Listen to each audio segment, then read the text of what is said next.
You ask Tiger to solve. This deals with linear equations with one unknown. The final result is p equals 701/3. Let's solve it step by step. Simplify the expression. Simplify the arithmetic.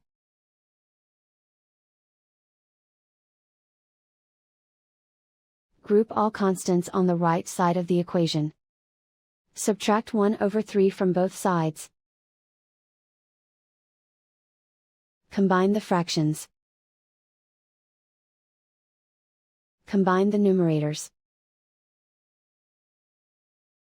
Reduce the zero numerator.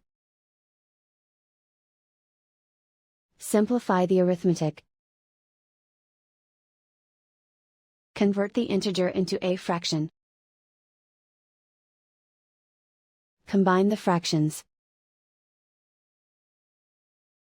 Combine the numerators.